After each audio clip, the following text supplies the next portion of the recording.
Hello बच्चों, अब हम करेंगे exercise 18A। Tick the correct answer in question 1 to question 9। A scalene triangle has one line of symmetry, one line of symmetry, no line of symmetry, one line of symmetry, two line of symmetry, three line of symmetry. सबसे पहले जानते हैं symmetry होता क्या है। अब देखिए, ये वाले आपको कुछ डायग्राम गिवन है, ए को इन्होंने ड्रॉ किया है और एक लाइन ड्रॉ किया है। तो जब ए को जहाँ से ये वाला जो पार्ट है इसके ऊपर फोल्ड करेंगे तो एज इट इज़ फोल्ड हो जाएगा, तो इसी को बोलते हैं सिमेट्री।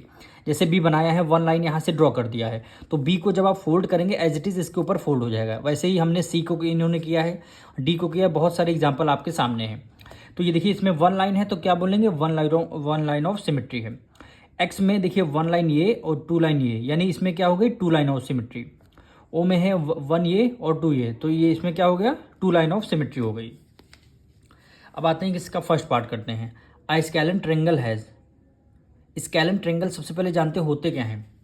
स्केलन ट्रायंगल वो ट्रायंगल होते हैं जिसके सारे एंगल डिफरेंट होते हैं। ये एंगल ए 70 है, एंगल बी 50 है, ये वाला एंगल 60। देखिए तीनों एंगल डिफरेंट हैं और तीनों साइड भी डिफरेंट होती है। ये 5 सेंटीमीटर, ये 6 सेंटीमीटर, ये 7 सेंटीमीटर।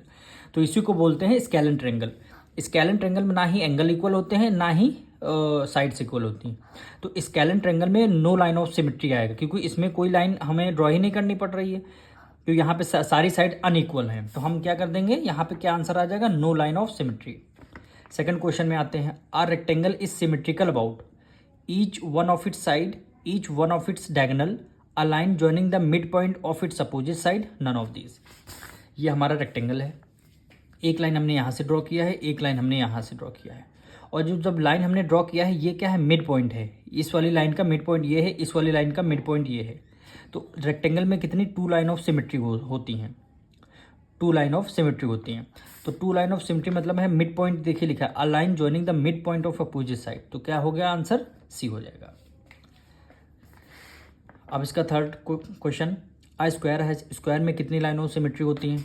ये आपका स्क्वायर रहा, इसमें कितनी, फोर लाइन ऑफ सिमेट्री होती है। कैसे, वन लाइन ये, दूसरी लाइन ये, तीसरी लाइन, दो डायगोनल की और दो मिड की, तीसरी लाइन ये और चौथी लाइन ये।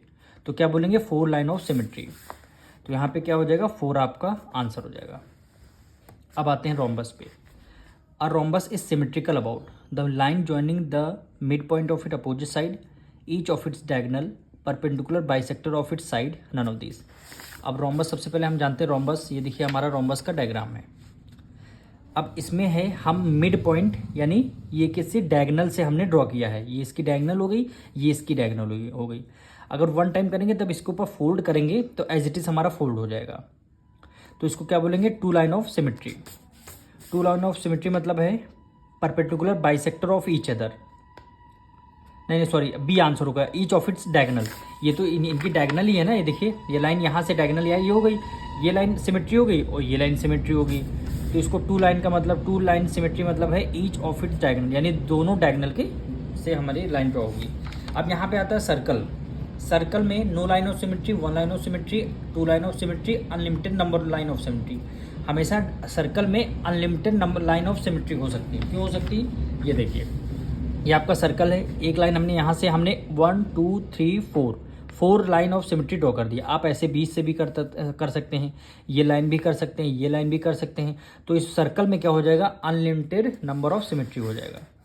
तो इसमें क्या हो आंसर, यानी ऑप्शन डी हो जाएगा, यानी unlimited number line of symmetry. अब मिलेंगे नेक्स्ट वीडियो में।